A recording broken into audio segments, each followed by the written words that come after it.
नमस्कार मित्रों, आप सभी का कुछ बातें बातें में स्वागत है दोस्तों। आप लोगों ने पिछले कुछ समय में या फिर कुछ दिनों में लगभग 7-8 दिनों में आपने एक बात सुनी होगी। खासकर पुरी के जो शंकराचार्य हैं उन्होंने कहा था कि जो भाई मंदिर जो है अभी अर्ध निर्मित है, यानी कि पूरा का पूरा उसका कंस्ट्रक्शन खत्म नहीं हुआ है, तो उसका आप प्राण प्रतिष्ठा कैसे कर सकते हैं। उसके बाद आपके जो अविमुक्तेश्वर स्वामी जी हैं उन्होंने भी कहा कि भाई मंदिर जो है अभी वो पूरी तरह से निर्मित नहीं है और उसका प्राण प्रतिष्ठा करना गलत बात है।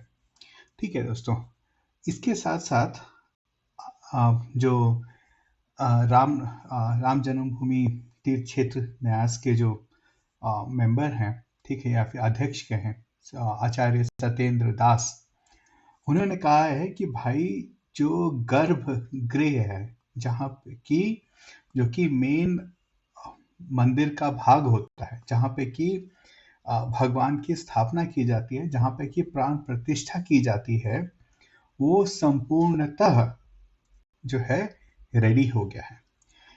इस कमेंट आने के बाद जो आपके द्वारकाधीश जो द्वारका के शंकराचार्य हैं, उन्होंने भी कहा है कि भाई अगर आचार्य सत्येंद्र दास कह रहे हैं कि गर्भगृह तैयार है, संपूर्ण हो गया है, पूरी तरह से निर्मित है, तो प्राण प्रतिष्ठा करने में कोई भी परेशानी नहीं है।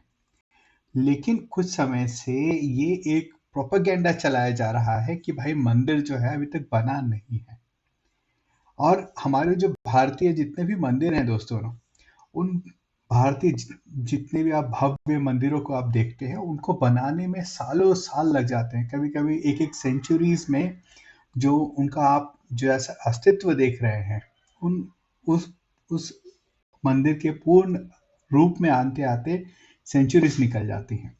ठीक है ना। उसी के साथ साथ एक और बात आपको बताना चाहूंगा जो कि सोमनाथ मंदिर से जुड़ी हुई है। दोस्तों, सोमनाथ मंदिर का जो प्राण प्रतिष्ठा या फिर उसका जो उद्घाटन हुआ था 1951 में हुआ था। ठीक है। और थंबनेल में एक मैंने इमेज लगाई है, उसमें दिखाया गया है कि जब उसकी प्राण प्रतिष्ठा हुई थी तो उस समय उसका सिर्फ जो गर्भगृह जो था वही तैयार हुआ था। और आप थंबनेल में देखेंगे कि एक बहुत ही छोटा सा क्या बोलते हैं, जो अभी का जो 1955-56 में जो पूरी तरह से जो मंदिर, सोमनाथ का जो मंदिर पूरी भव्यता में आया, और जिस समय वहां पर प्राण प्रतिष्ठा की गई थी, उसका आप देखेंगे तो उसमें जमीन आसमान का अंतर है। ठीक है। और कांग्रेस ने उस समय भी भारत के राष्ट्रपति राजेंद्र प्रसाद को वहां पे जाने से रोकने की पूरी कोशिश की थी। पंडित जवाहरलाल नेहरू नहीं चाहते थे कि क्या कि राष्ट्रपति जो हैं वहां पे जो प्राण प्रतिष्ठा या फिर जो उसका उद्घाटन हो रहा है, उस उद्घाटन समारोह में पार्टिसिपेट करें।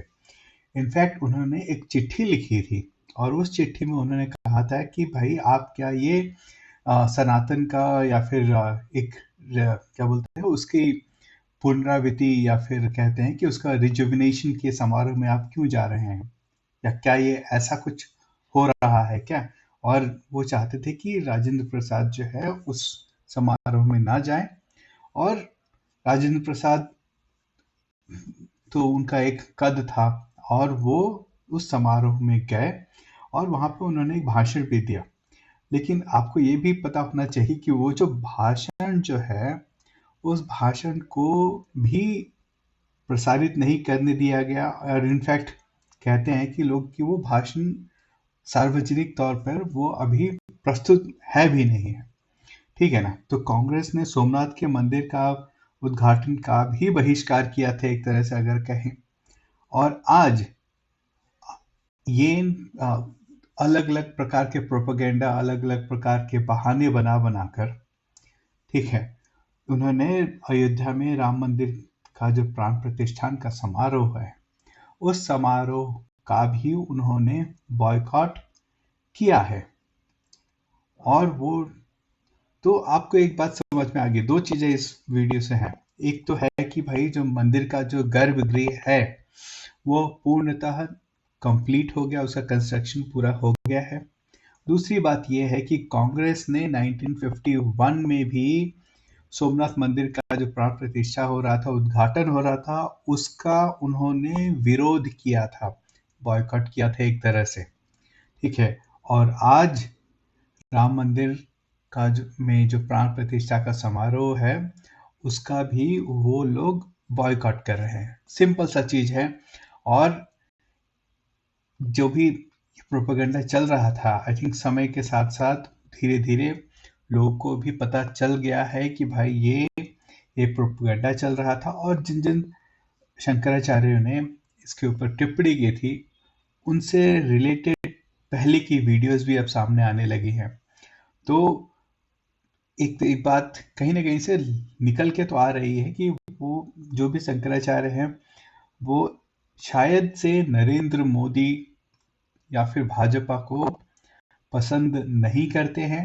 और यही कारण है कि वो लोग शंकराचार्य काफी पूजनीय है। और इस तरह का उन्हें जो व्यवहार उनके या फिर जो उनके कमेंट्स आए हैं, शायद उनसे क्या बोलते हैं, किसी ने एक्सपेक्ट नहीं किया था।